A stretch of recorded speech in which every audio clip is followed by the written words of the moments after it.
Hello friends, welcome back to my channel actress Jennifer. எல்லாரும் எப்படி இருக்கீங்க? இன்னைக்கு வீடியோ எதை பற்றினா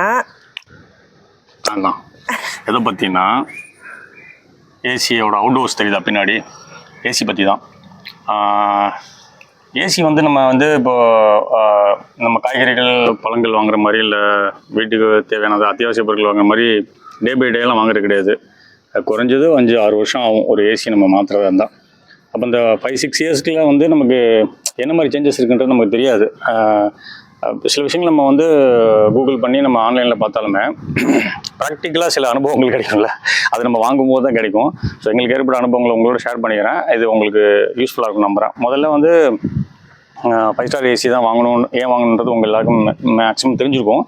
அது தெரியாதவங்களுக்கு நான் திருப்பி சொல்கிறேன். ஆக்சுவலாக 5 ஸ்டார் ஏசி என்னன்னா, பவர் கன்சம்ஷன் வந்து, அதாவது கம்மியான பவரில் அதிகமான கூலிங் கிடைக்கும். இது பேசிக், இது எல்லாருக்குமே தெரியும் நினைக்கிறது. அதை தாண்டி தெரியாத விஷயங்கள் என்னென்ன அப்படின்னா அனுபவங்கள் ஏற்படுத்துது. ஒன்று வந்து 5 ஸ்டார் ஏசி நீங்கள் இன்ஸ்டால் பண்ணுற பேமெண்ட் இருக்குல்ல, அது 800 ருபீஸ் அப்படின்னா, அதுக்கு கீழே இல்லை ஸ்டார் ஏசிலாம் இன்ஸ்டால் பண்ணுறதுக்கு பேமெண்ட் ஜாஸ்தி. இது ஒன்று. இதை தாண்டி சில விஷயங்கள் இருக்குது, அனுபவங்களாக சொல்கிறேன். புது ஏசி நாங்கள் மாத்திரம் என்ன பண்ணிட்டோம், அவுட்டோரோட ஸ்டாண்ட் இருக்குது பார்த்தீங்களா, அது கூட காயலாங்கடையில் போட்டோம். அது என்னென்னா 100-150 ரூபாய்க்கு மேலே போகாது. ஆனால் நல்லா வெயிட் இருக்கும் 2 ஸ்டாண்டுமே. ஆனால் வெயிட் போகாது. ஆனால் காயலாங்கடைக்கு இரும்பு ரேட் என்னவோ தானே வைப்பான், கிலோ கணக்கில் போயிடுச்சு. இது நம்ம புதுசாக வாங்கினா 1500 ரூபா ஆகுது. எதுக்கு நம்ம வெளியில், இது மழையிலையும் வெயிலையும் வெளியில் இருக்கு போதும், அது அந்த அவுட்டோரை தாங்கிறதுக்கு வெயிட் இருந்தால் போதும். அது ஏதோ துரு பிடிச்சி, அந்த துருவை தட்டிட்டு சும்மா ஒரு பெயிண்ட் அடிச்சிருந்தோம்னா 100-150 ரூபாயில வேலை முடிஞ்சிருக்கும். ஆனால் அது நம்ம தேவையில்லாமல் தூக்கி போட்டு அது வேஸ்ட் ஆயிடுச்சு. இல்லை பரவாயில்லங்க, நாங்கள் புதுசாக தான் மாடியில் இருந்தாலும் போனாங்க, எங்களுக்கு லைட்டாக துரு வந்தால் கூட நாங்கள் தூக்கி போட்டு புதுசாக வாங்குவோன்ற ஆட்களுக்கு பிரச்சனை கிடையாது.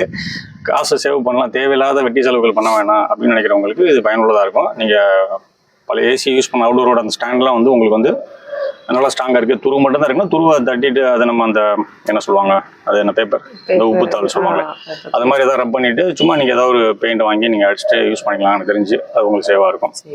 இதை தாண்டி 2-3 விஷயங்கள் இருக்குது. ஓகே, இங்கேருந்து தெரியுமான்னு தெரியாது, நம்ம பக்கத்தில் போய் பேசுவோம்.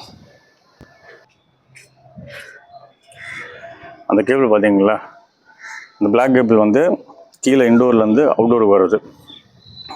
சில ஏசியில் இப்போ வர பிராண்ட் ஏசியில் வந்து அந்த கேபிள் கொடுக்குறது கிடையாது அவங்க. ஏன்னா சிலர் வந்து பெட்ரூமில் அந்த விண்டோவுக்கு மேலே, இன்டோர் உள்ள இன்சைடு வந்து இருந்ததுன்னா அப்படியே வெளியில் அந்த சன்செட்டுக்கு மேலே வந்து அவுட்டோரை வச்சு கனெக்ட் பண்ணுவாங்க. ஸோ அதுக்கு சின்ன லென்த் கேபிள் இருந்தால் போதும். சிலர் என்ன பண்ணுவாங்க, கிரவுண்ட் ஃப்ளோர்லேருந்து மொட்டை மாடியில் கொண்டாந்து வச்சுருவாங்க. அந்த மாதிரி ஒவ்வொருத்தருக்கும் ஒரு மாதிரி வைக்கும்போது என்னென்னா, அவங்களால ஸ்டாண்டர்டாக ஒரு லென்த்து கொடுத்தாங்கன்னா அது பத்த மாட்டேன்றது நமக்கு. அதனால் அவங்க அந்த கேபிள் கொடுக்குறது கிடையாது இப்போ வர ஏசியில். அப்படின்னு சொல்லிட்டு இன்ஸ்டால் பண்ண வர மெக்கானிக் வந்து என்ன பண்ணுறாங்கன்னா, அவங்க ஒரு கேபிள் கொண்டு வந்து நமக்கு எவ்வளோ லென்த்து தேவைப்படுது நம்ம எங்கே வைக்கிறோமோ அங்கே வச்சு அவங்க கனெக்ட் பண்ணுறாங்க. அது கேபிளுக்கான ரேட்டை அவங்க தான் ஃபிக்ஸ் பண்ணுறாங்க. இது ஒன்று.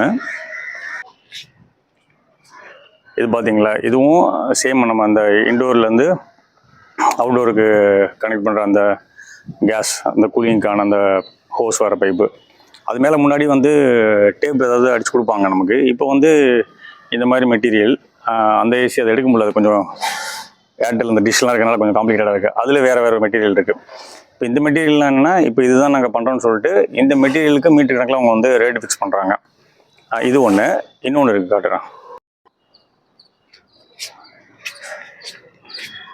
பார்த்தீங்களா, இது என்னென்னா, இன்டோரில் இருந்து அந்த வாட்டர் வெளில போகிற அந்த ஹோஸு என்னென்னா, பில்டிங்கில் வந்து என்ன பண்ணியிருக்காங்கன்னா, இந்த பைப்பை வந்து லென்த்தாக்கெல்லாம் நம்ம விட வேண்டிய அவசியம் கிடையாது. அந்த வாட்டர் வந்து கீழே சொட்டி சன்செட்டில் படுறதோ இல்லை கீழே வேறு பார்க்கிங் ஏரிக்கெலாம் போய் கொட்டி ஃப்ளோர்லாம் பாசம் பண்ணிட்டு அந்த மாதிரிலாம் இல்லாமல் இருக்கக்கூடாதுக்காக பில்டர்ஸ் வந்து ஒரு பைப் ஒன்று கொடுத்துருக்காங்க.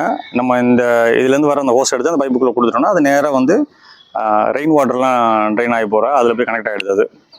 ஆனால் இதை வந்து நம்ம பார்த்து கவனமாக இருந்து சொல்லணும். இல்லைன்னா அந்த ஏசியில் ஒன்று பண்ணியிருக்காங்க. என்ன பண்ணியிருக்காங்கன்னா, அந்த இதை நம்ம நோட்டீஸ் பண்ணி சொல்லாதனால அவனுக்கு இஷ்டத்துக்கு தொங்க விட்டு போயிருக்கானுங்க. எதுக்குன்னா, அவன் எவ்வளோ லென்த்து யூஸ் பண்ணுறானோ அவ்வளோவுக்கு வந்து அவனுக்கு காசு.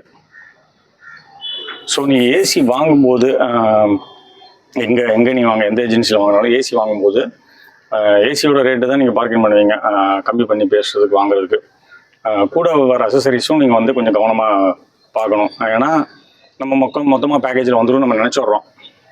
ஸ்டெபிலைசர் ஆகட்டும், அவுட்டோரோட ஸ்டாண்டாக இருக்கட்டும், இன்டோருக்கும் அவுட்டோருக்கும் ஒரு கேபிள் வரும், பவர் கேபிள் ஒன்று, அந்த கேபிளாக இருக்கட்டும். அப்புறம் அவுட்டோர்லேருந்து வாட்டர் வெளில போகிறக்கு ஒரு பைப்பு வரும் இல்லையா, அதுவாக இருக்கட்டும். ப்ளஸ் வந்து அந்த இன்டோர்லேருந்து அவுட்டோரை கனெக்ட் பண்ணுற அந்த கேஸ் அந்த பைப்பு வந்து மேலே அந்த டேப் ரோல் பண்ணுவாங்க. ஸோ இது எல்லாமே வந்து இப்போ பயங்கரமாக காசாக்கிடுறாங்க அவங்க.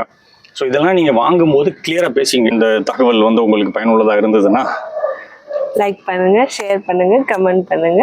Thank you so much. பாய்.